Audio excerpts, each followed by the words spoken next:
En 2011, la revolución de la primavera árabe se propagó por Oriente Próximo. Desde Túnez a Egipto, Bahrein y Siria. Durante más de 50 años, un discreto erudito americano ha ayudado a los pueblos a derrocar a sus dictadores.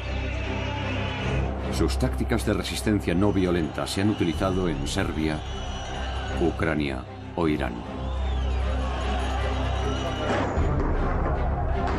Ser considerado una amenaza por un tirano es un motivo de orgullo. Significa que somos eficaces, que somos relevantes. Esta es una historia sobre el poder de la gente para cambiar el mundo y sobre el hombre que está detrás de todo ello. Las tácticas de Gene Sharp se están poniendo en práctica en las calles de Siria ahora mismo mientras hablamos. Me llamo Gene Sharp y este es mi trabajo.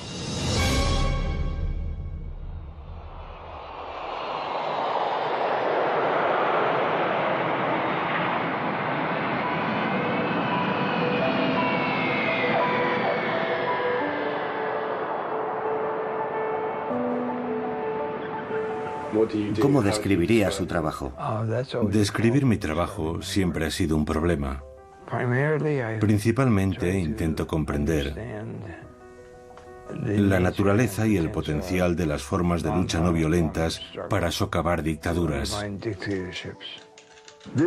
Esta es una técnica de combate. Es un sustituto de la guerra y de cualquier otro tipo de violencia. Su manual para la revolución, de la dictadura a la democracia, ha traspasado clandestinamente fronteras y ha sido descargado cientos de miles de veces. No sabemos muy bien cómo, pero sin duda lo ha hecho. Ha sido traducido a unos 30 idiomas y ha sido divulgado en todos los continentes excepto la Antártida. Sus marcas distintivas pueden verse en revoluciones en todo el mundo.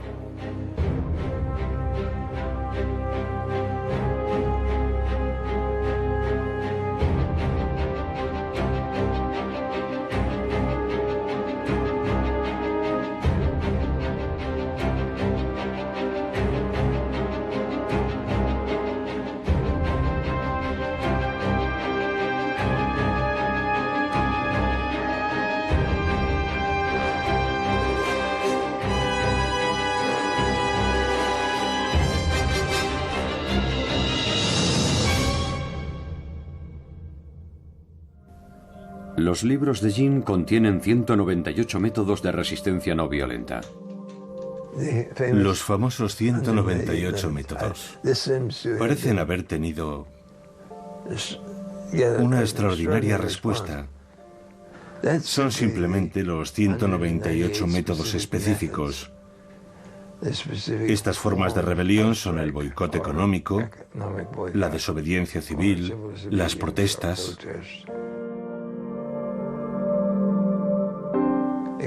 Son la contrapartida a los diferentes tipos de armas y bombas militares, a la lucha militar.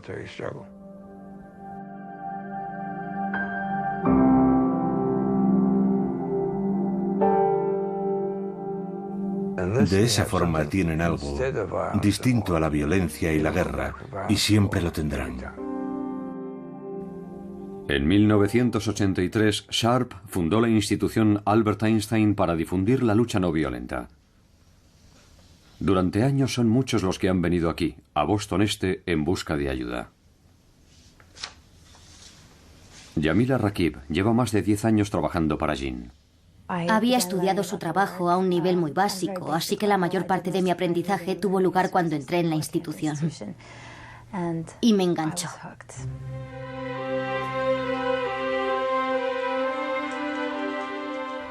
Yo no fui educado para hacer esto.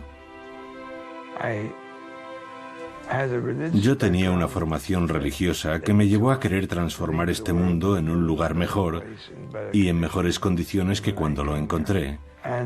Y cómo hacerlo fue siempre un problema.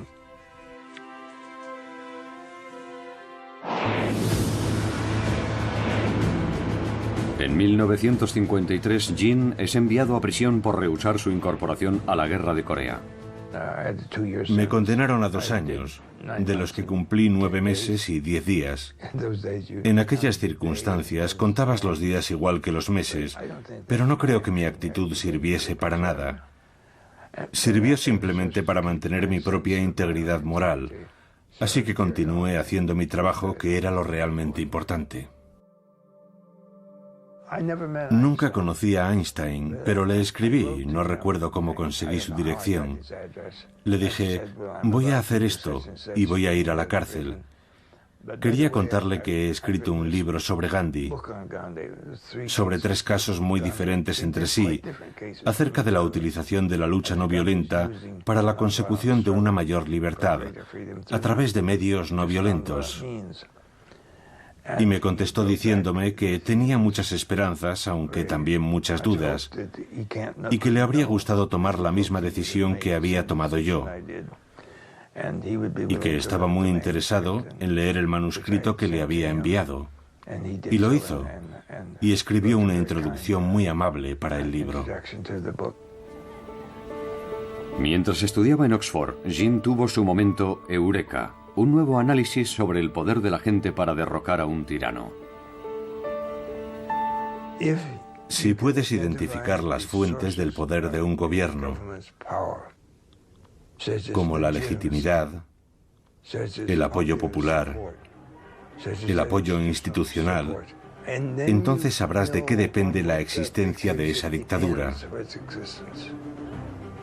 Y puesto que todas esas fuentes de poder dependen de la buena voluntad, la cooperación y la obediencia de la gente y las instituciones, tu trabajo es bastante sencillo.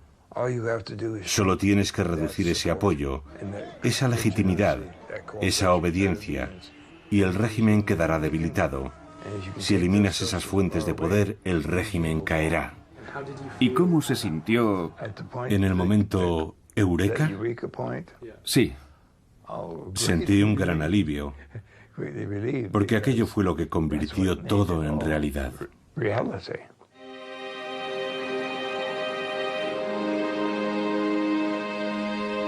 Mientras enseñaba sus teorías en Harvard, Jean conoció al coronel Bob Helby, héroe de la guerra de Vietnam.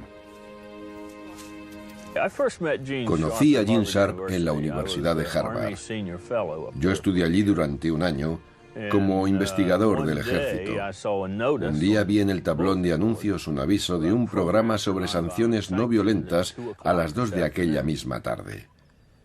No tenía nada que hacer, así que fui a ver quiénes eran aquellos amantes de la paz y a confirmar mi noción preconcebida de que probablemente llevarían anillos en la nariz y en las orejas y de que su aspecto sería sucio. Así que fui a verlos y sorprendentemente su imagen no era esa. Su aspecto era totalmente normal. Y unos minutos después de habernos sentado, un caballero de baja estatura y voz amable tomó la palabra y dijo: me llamo Gene Sharp y nos hemos reunido aquí hoy para discutir sobre cómo tomar el poder político y negárselo a otros. Yo digo que la lucha no violenta es lucha armada. Y tenemos que arrebatar ese término a los defensores de la violencia, que intentan justificar con palabras bonitas ese tipo de lucha. Nosotros combatimos con armas psicológicas, armas sociales, armas económicas y armas políticas. Un tipo de lucha más poderosa contra la opresión, la injusticia y la tiranía que la violencia. Aquello llamó mi atención.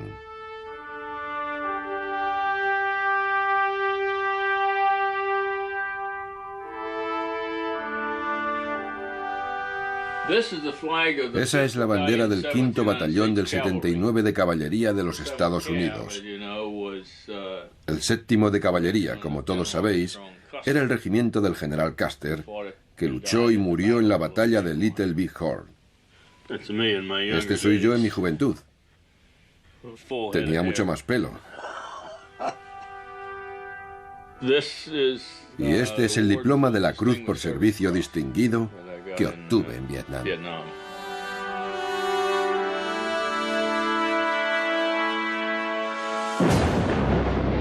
Bob fue condecorado en 1968 por su extraordinaria valentía durante una emboscada del Vietcong. Pero su experiencia cambiaría su punto de vista sobre la forma de resolver los conflictos. Vietnam influyó en mi punto de vista sobre la importancia de la lucha no violenta y particularmente sobre la importancia de mostrar las ideas de Gene Sharp al resto del mundo. Vietnam me convenció de que tiene que existir una alternativa distinta que no consista en matar a la gente. Como funcionario de defensa en Birmania, Bob había visto cómo la dictadura militar perseguía a la minoría Karen. Tras dejar el ejército, volvió para enseñar a los Karen las lecciones de Gene sobre la resistencia no violenta. Estaba hablando con uno de los comandos Karen y de repente me dijo: ¿dónde demonios estaba esta información? Llevamos combatiendo y matando gente durante 20 años. ¿Cómo es que no sabíamos esto? Otros birmanos se acercaron y me preguntaron si podríamos escribir algo que les orientara sobre cómo pasar de una dictadura a una democracia. Ese fue el origen, lo que dio lugar a la escritura del libro, Los birmanos. Yo no podía escribir sobre Birmania porque no conocía bien ese país. Y nunca se debe escribir sobre algo que no se conoce. Así que tuve que escribir de forma genérica. Si había un movimiento que quería acabar con una dictadura, ¿cómo podían hacerlo? Así que escribí aquellas teorías y se publicaron por entregas. Se publicaron en inglés y en birmano. Y pensé que ahí quedaría todo. Las manifestaciones en la plaza de Tiananmen en 1989 hicieron comprender a Gene la importancia de la planificación y la estrategia.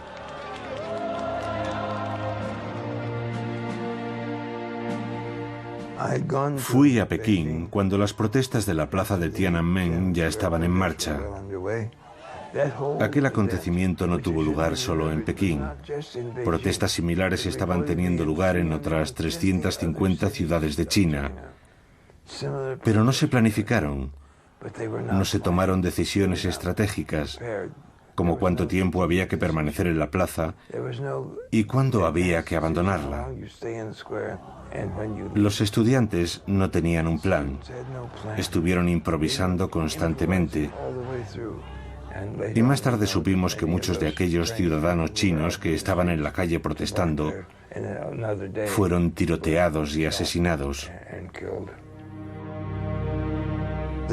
La idea de que la improvisación te proporcionará un gran éxito es absurda.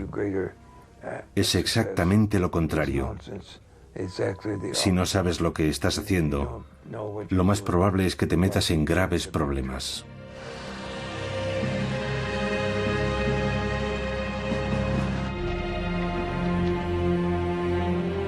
En Serbia, el gobierno de Slobodan Milosevic cometió durante años crímenes de lesa humanidad y ejerció una brutal represión interna.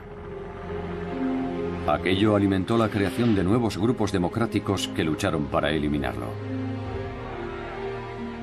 Fui a Budapest a petición del Instituto Nacional Republicano, que estaba prestando apoyo al movimiento de oposición serbio. Y una parte en particular de ese movimiento de oposición era Otpor, que en serbio significa resistencia.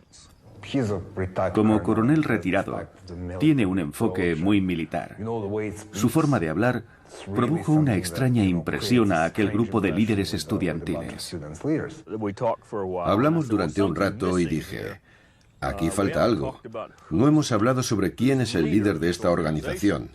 ¿Quién es el líder? Y uno de ellos me contestó: no tenemos líder. Y yo dije: un momento, chicos, yo no me he caído de un árbol mientras venía hacia aquí. Alguien tiene que estar dirigiendo una organización que ha movilizado a toda la sociedad serbia. Así que estuvimos alrededor de una hora tratando de engañarle acerca de algunas cuestiones. Y era porque no nos sentíamos muy cómodos dando detalles sobre nuestra organización a un extranjero. Y entonces me explicaron por qué no parecía haber un líder definido.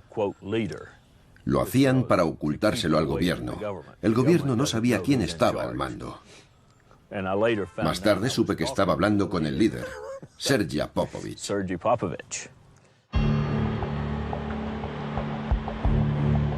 Bob empezó a enseñar las lecciones de Gene Sharp a los nuevos revolucionarios serbios.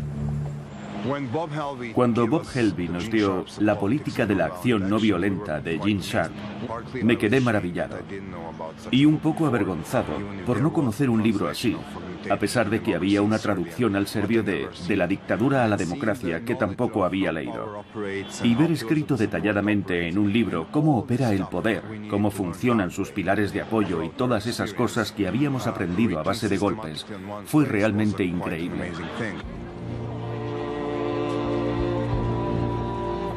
Una de las primeras tareas fue crear un símbolo de la resistencia que unificara a la gente. Es obvio que somos mayoría. Si pudiéramos reconocer a todos aquellos que están contra Milosevic, por ejemplo, saludándonos con el puño, podríamos acabar con él en unos cuantos años.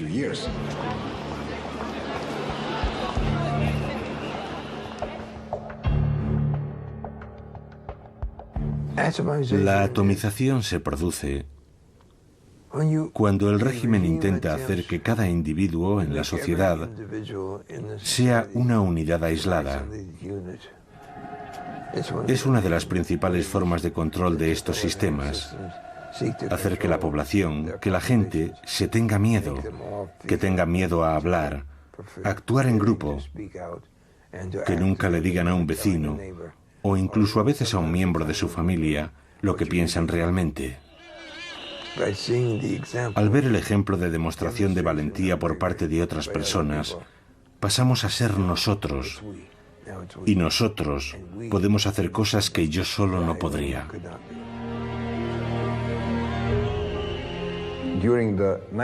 En el 96 y el 97 nos manifestábamos día tras día.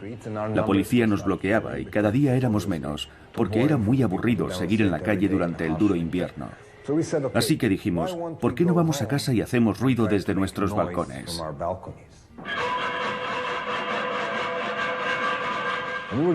Lo hacíamos entre las 7:30 y las 8 de la tarde como respuesta al informativo de la televisión estatal. Nosotros no vemos vuestra basura, actuamos a nuestra manera. De las ollas y las sartenes pasamos a colocar carteles en todos los edificios, con cosas como «¿Vais a procesar a los chavales por llevar camisetas de Otpor cuando no hay una sola ley que prohíba llevar lo que uno quiera escrito en una camiseta?»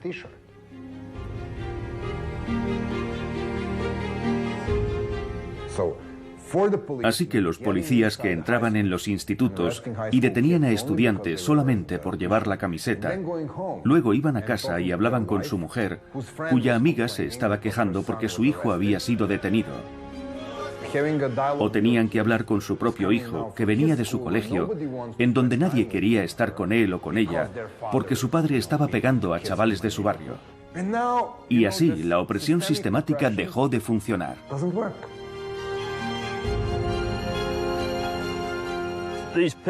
Estos pilares sostienen al gobierno, igual que mis dedos sostienen este libro. Y yo he desarrollado una estrategia para socavar estos pilares. La policía, las comunidades, las instituciones religiosas, los trabajadores, lo que sea, cada organización. Y a medida que se van debilitando y empiezan a derrumbarse, el gobierno se derrumbará cuando los pilares estén rotos. Lo ideal es que esos pilares no queden destruidos, sino que sean traspasados al movimiento democrático. Tienes que fagocitar esos pilares, y eso es lo que la resistencia serbia ha hecho. Decirle a la policía que todos somos víctimas del mismo sistema. No tiene sentido librar una guerra entre víctimas y víctimas, aunque unas lleven uniformes azules y las otras pantalones vaqueros. No debemos luchar entre nosotros. Y esa táctica funcionó en Georgia, en Ucrania y en muchos otros lugares del mundo. Eso es lo que hay que hacer, fagocitar esos pilares, no lanzar piedras a la policía.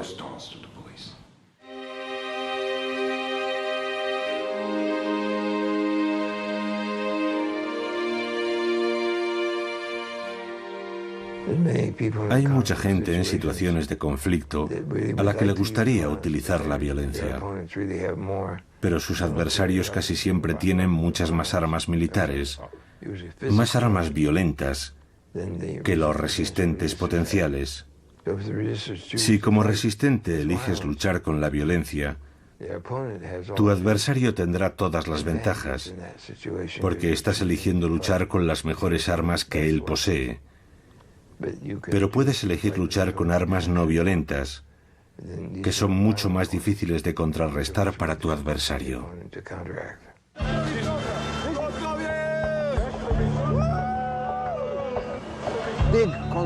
Las grandes concentraciones son muy difíciles de controlar. Puedes tener a 20.000 manifestantes pacíficos, pero si hay un idiota rompiendo ventanas, centrará la atención de todos los informativos, y eso puede socavar todo el movimiento.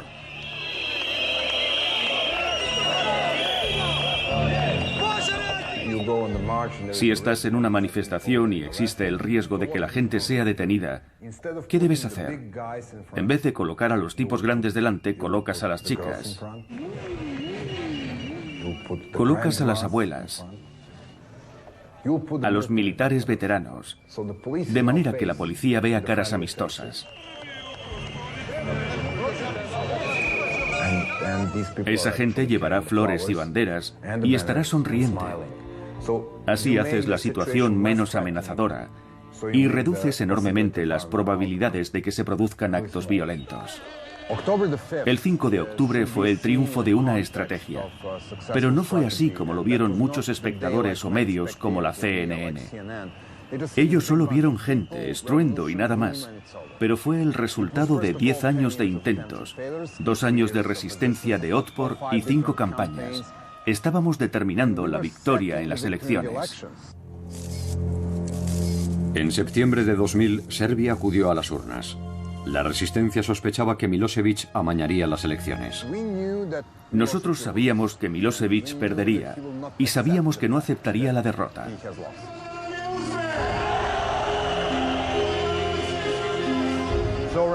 A eso de las 3 de la tarde había 300.000 personas gritando en la plaza y de una forma no violenta tomaron este edificio.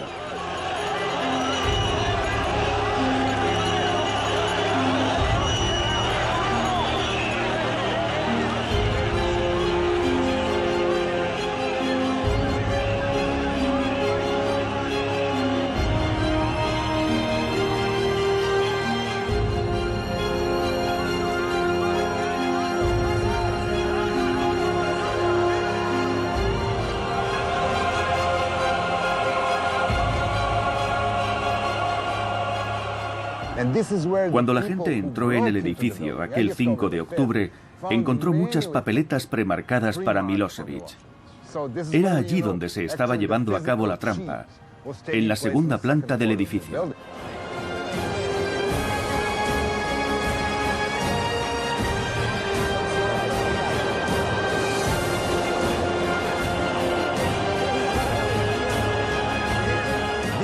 Aquello fue el símbolo de la verdadera caída de Milosevic, de por qué perdió el poder aquel día. Perdió porque la policía le desobedeció, porque ordenó a los militares salir de los cuarteles y le desobedecieron. Así fue como perdió el poder. Lo que se ve en televisión, la toma física del edificio, es el símbolo de Milosevic perdiendo su autoridad aquel día.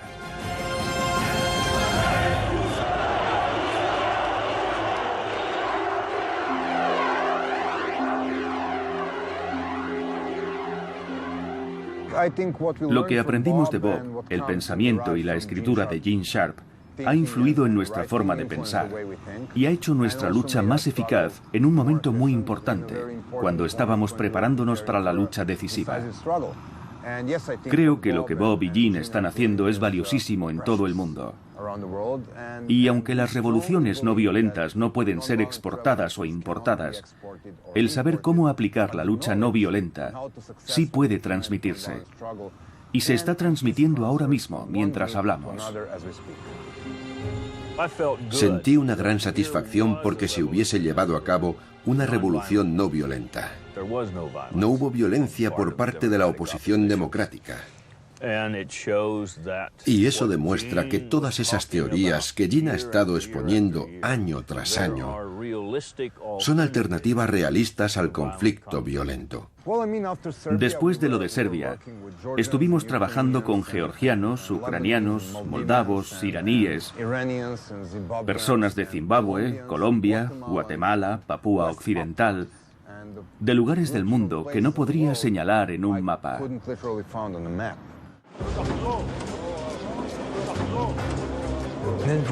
De Serbia, las noticias llegaron a Georgia, que estaba bajo un régimen muy represor, y luego a Ucrania, que también tenía problemas, también llegaron hasta allí, y luego a una serie de países situados en la franja sur de la antigua Unión Soviética.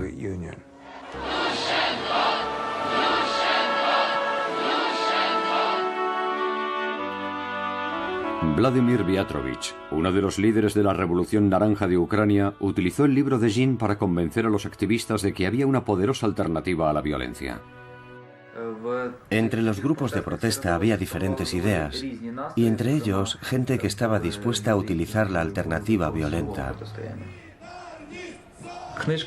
El libro de Gene Sharp, De la dictadura a la democracia, enseña que se puede y se debe luchar contra los dictadores con medios no violentos. Esa idea fue muy importante y ayudó mucho.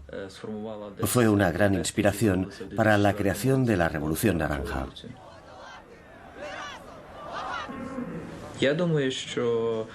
El libro de Gene Sharp aquí era conocido solamente por unas 10.000 personas,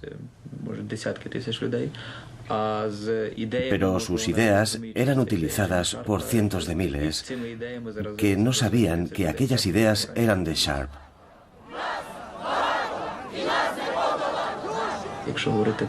Aunque la gente no sepa quién es Gene Sharp, sí conocen sus ideas, lo que hace de él una persona muy influyente en el mundo.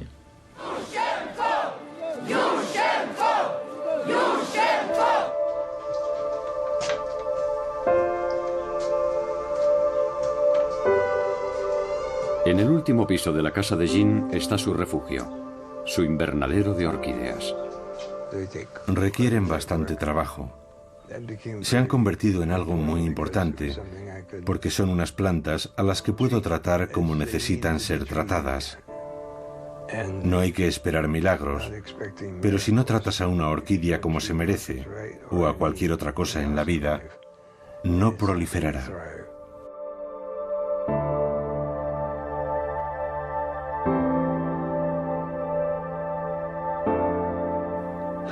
¿Cómo se siente al ver propagarse su trabajo? Su propagación ha sido notable. Siempre pienso, sigo asombrado. Sigo asombrado. Ver una obra que yo consideraba básicamente una introducción, creo que tiene entre 70 y 80 páginas, despegar así ha sido la confirmación de que el análisis era bastante preciso. No se ha propagado gracias a un anuncio, a una buena publicidad. Se ha propagado porque la gente lo ha encontrado útil, lo ha encontrado importante.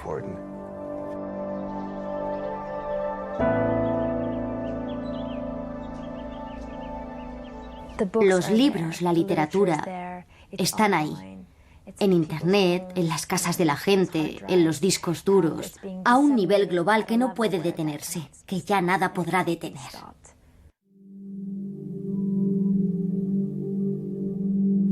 Hay gente que se esfuerza en desacreditarnos. En una ocasión, el presidente Chávez se refirió a nosotros como una pandilla de gringos y dijo que la institución Albert Einstein no entendía Venezuela. Y yo pensé, puede que no comprendamos del todo la situación de Venezuela, que es probablemente muy compleja, pero yo no soy un gringo. Gene Sharp, George Bush y sus ideólogos de este golpe suave mecha lenta, señores, este plan de ustedes aquí en Venezuela, olvídense. En 2008 el gobierno iraní emitió un vídeo propagandístico acusando a Jean de trabajar para la CIA. La Casa Blanca, Washington, D.C. Gene Sharp, el teórico de la desobediencia civil y de las revoluciones de terciopelo, que ha publicado tratados sobre esta materia, es uno de los agentes de la CIA, encargado de la infiltración estadounidense en otros países. Viendo nuestra oficina pueden comprobar lo bien subvencionados que estamos. En cierto sentido me impresionó que estuviésemos en su radar, que mostrasen a Gene sentado en la Casa Blanca, y pensé, ojalá los de la Casa Blanca se reunieran con nosotros y nos escuchasen, pero no lo hacen. Trabajamos en esta pequeña oficina, sin ninguna conexión con ellos. Simplemente no ha sucedido. Nosotros no hacemos eso. No somos bajo ningún concepto una organización de la CIA, y es realmente irónico, porque vemos muy a menudo esas acusaciones en la prensa, y siempre nos preguntamos de dónde vienen. Tras las elecciones iraníes en 2009, la oposición declaró que el resultado había sido amañado. Miles de personas desfilan por la Gran Avenida, todas caminando en la misma dirección. Los manifestantes portan banderas verdes y la gente va mostrando la V con los dedos en señal de victoria. Yo dudaba de que la gente se manifestase después de las advertencias, pero estaba equivocado. Miles de manifestantes salieron a las calles de Teherán. La respuesta del gobierno fue brutal y una joven estudiante iraní, Neda Aga Soltan, fue alcanzada por un francotirador del gobierno.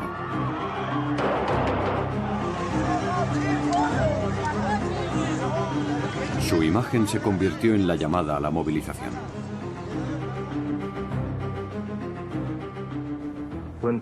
Cuando la gente es golpeada y masacrada, ello genera un proceso que yo llamo jiu-jitsu político, en el que la fuerza del adversario se utiliza para socavarlo, para hacer que caiga, aislándole de la gente que le prestaba apoyo y movilizando a otra gente que pasa a formar parte de la resistencia activa.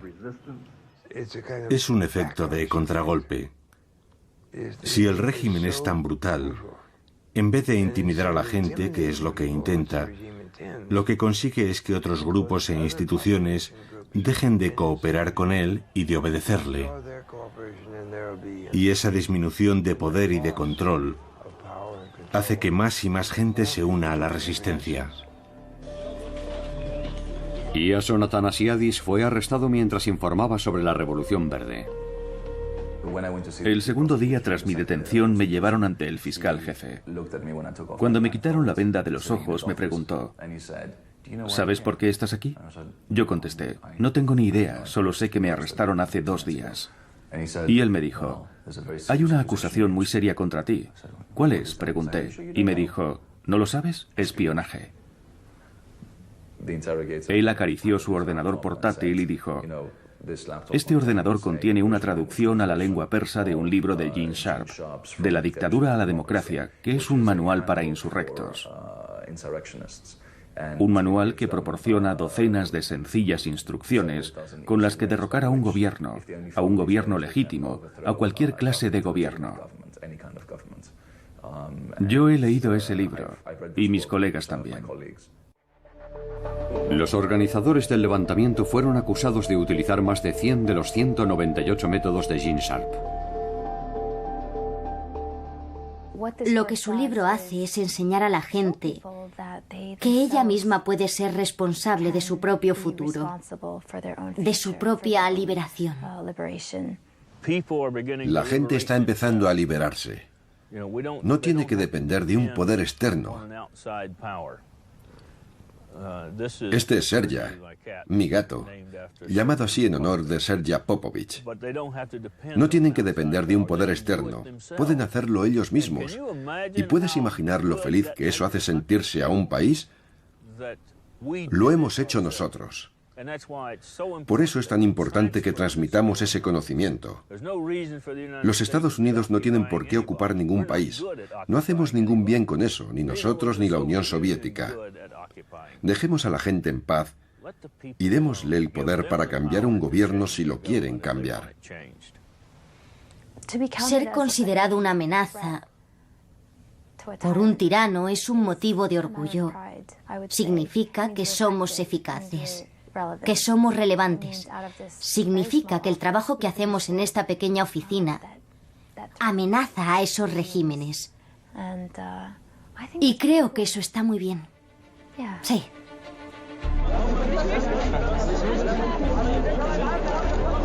Este fue el principio de la revolución egipcia. El levantamiento fue espontáneo, pero los grupos democráticos egipcios llevaban años trabajando en la estrategia.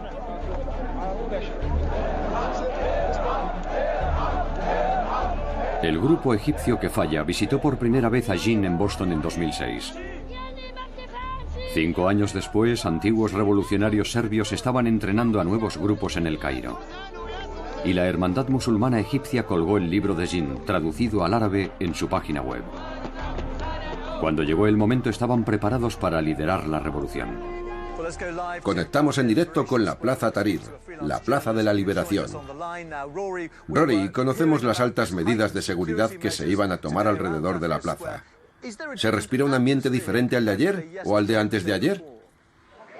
Sí, hoy el ambiente es increíble. El sector de la sociedad egipcia que abandonó la Plaza Tahrir ayer ha vuelto reforzado. Han conseguido reactivar la protesta. Hay niños muy pequeños, mujeres, ancianos, la gente canta y baila. Hay muchos instrumentos musicales en la plaza. Y está más llena de lo que ha estado estos días. Ahmed Maher era uno de los líderes del Grupo Democrático Egipcio 6 de abril. Estábamos esperando a que ocurriera algo que encendiese la llama, que provocase un gran movimiento de personas. Y ocurrió en Túnez.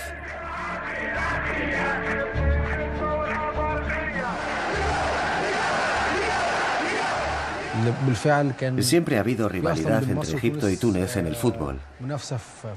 Así que nos preguntamos, ¿y si nosotros hubiéramos empezado todo esto antes que Túnez? ¿Por qué ha empezado Túnez la revolución antes que nosotros? Todo el mundo escribía en Internet. La respuesta es Túnez.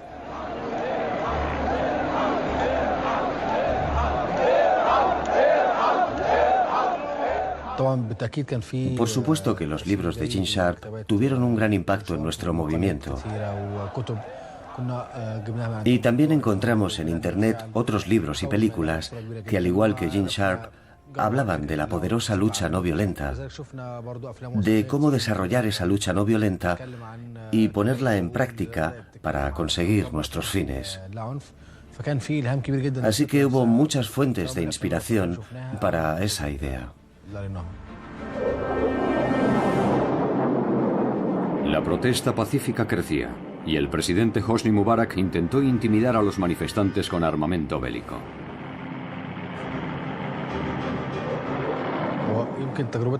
Nuestra situación era distinta a la de la resistencia serbia, que antes de su revolución se había ganado a la policía y al ejército. Nuestro caso era muy diferente. Estábamos librando una gran batalla contra la policía, mientras que el ejército se mantuvo al margen durante todo el tiempo. Así que nuestra experiencia fue muy diferente a la serbia. Incluso después de violentos choques con la policía, los líderes revolucionarios restablecieron la disciplina no violenta. Los manifestantes se enfrentaron a ataques brutales de la policía, pero se mantuvieron en su sitio.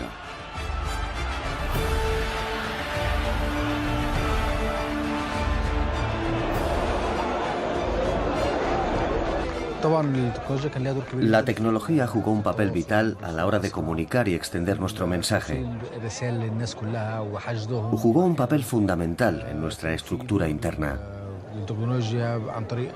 Gracias a ella pudimos contactar con la gente que vive en las provincias, a muchos kilómetros de distancia. Pudimos mantener reuniones a través de un grupo secreto en una página de Facebook. Y también utilizamos Skype para estar en contacto continuo y planear nuestra estrategia. Todos estos avances tecnológicos ayudaron mucho a la divulgación de nuestras ideas.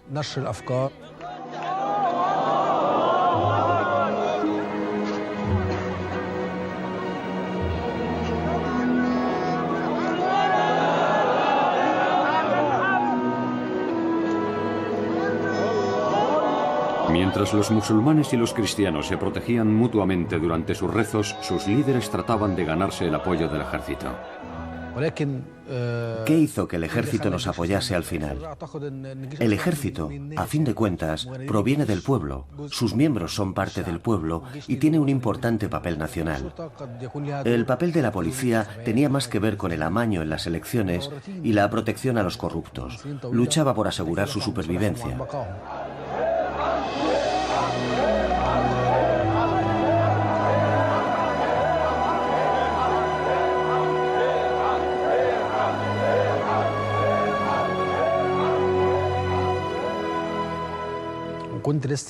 Mientras regresaba a la Plaza Tahrir, pasé por delante de una cafetería que tenía la televisión encendida con el volumen muy alto y estaban transmitiendo el discurso en directo.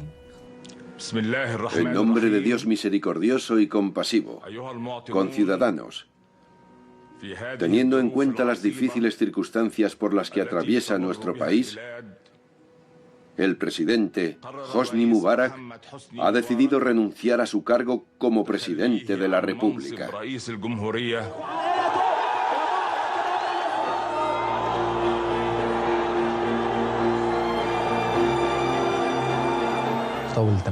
Me volví loco de alegría cuando escuché el discurso. Me senté y me puse a llorar. Por fin, el sueño que hemos tenido durante años, por el que tanto hemos luchado, se ha hecho realidad. Me fui corriendo a la plaza, gritando. Toda la gente estaba llorando, bailando, cantando. Fue un momento histórico. Yo no me lo creía. Pensaba, ¿es esto posible?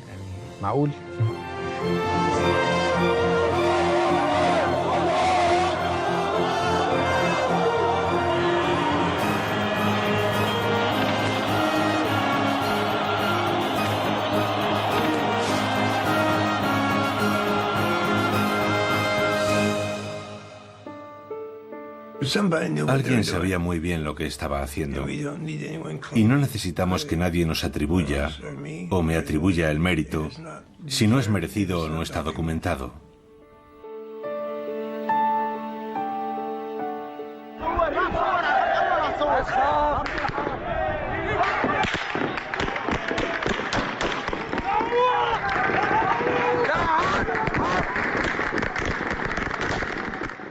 Masacre en Yuma, 15 asesinados hasta ahora.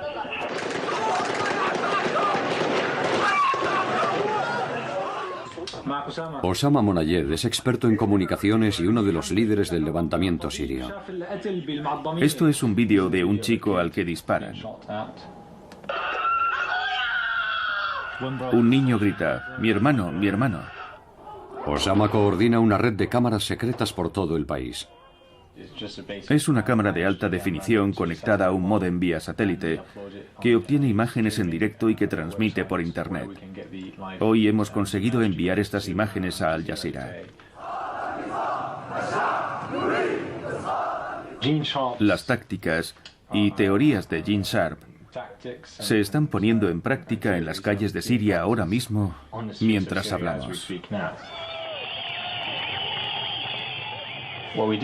Lo que hicimos fue promover esas tácticas y explicárselas a la gente en nuestras páginas de Facebook y también en YouTube.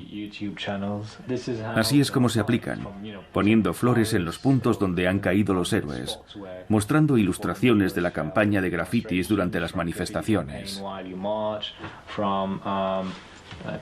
También limpiando las calles y dejándolas más bonitas para demostrar que podemos hacer las cosas mejor que el régimen en lo que se refiere a servicios. De la dictadura a la democracia te da la inspiración, la seguridad de que esto puede conseguirse, de que puede suceder realmente.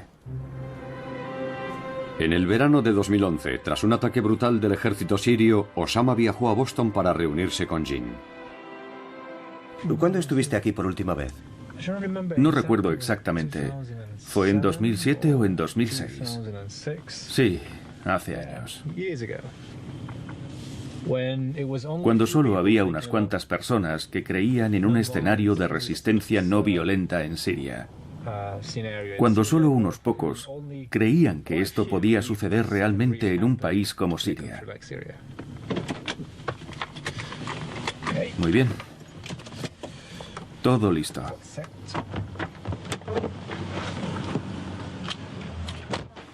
Jin. Hola. Hola, qué alegría verte otra vez. Qué alegría. Me alegro de verte. Yo también. ¿Cómo estás? Vamos tirando. Es fantástico que hayas encontrado un hueco para venir a saludarme.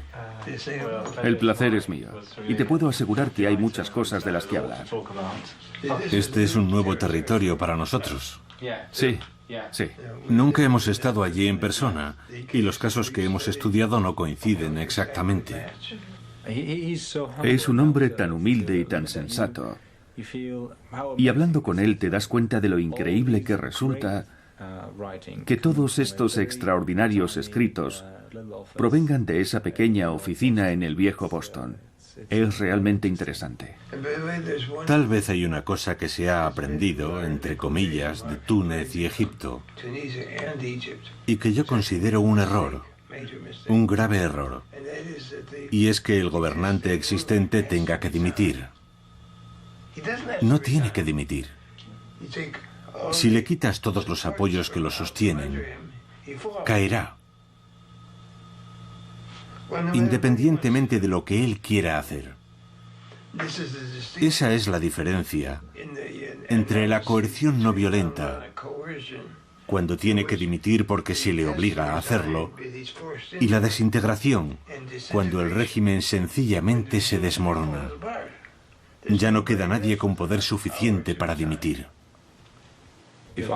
Si Einstein fue el genio de la física, Gene Sharp es el genio de las libertades, de cómo conseguir las libertades.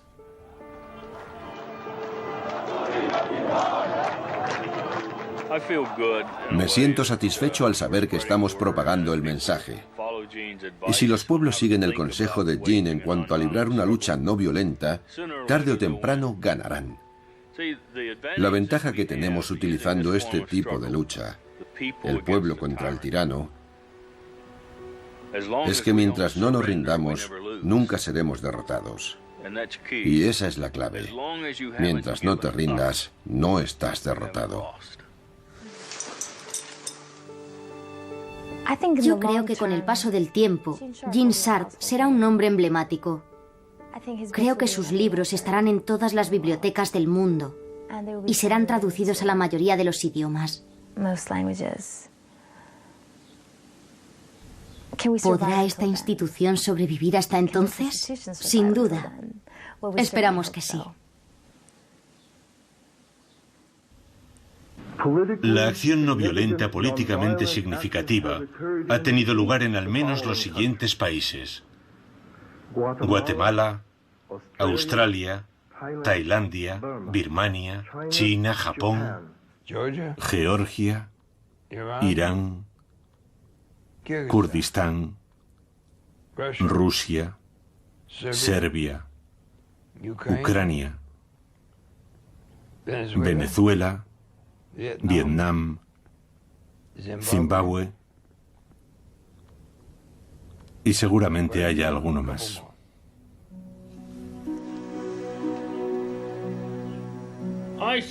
Pienso que se está desarrollando entre ellos una relación padre-hija. Pueden sentarse, hablar, están en la misma onda.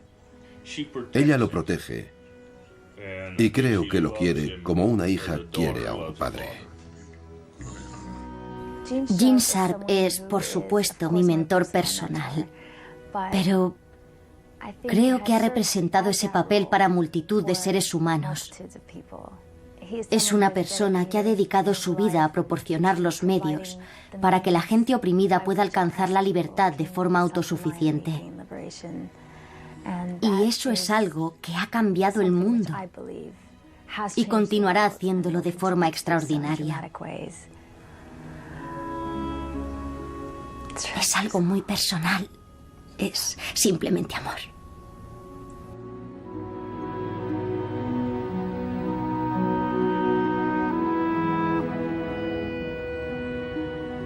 A veces la gente me pregunta, ¿qué es lo que quiero realmente? ¿Tengo un sueño? Claro que lo tengo. Sueño con que la gente oprimida del mundo sea capaz de aprender de los datos disponibles y de las nuevas experiencias.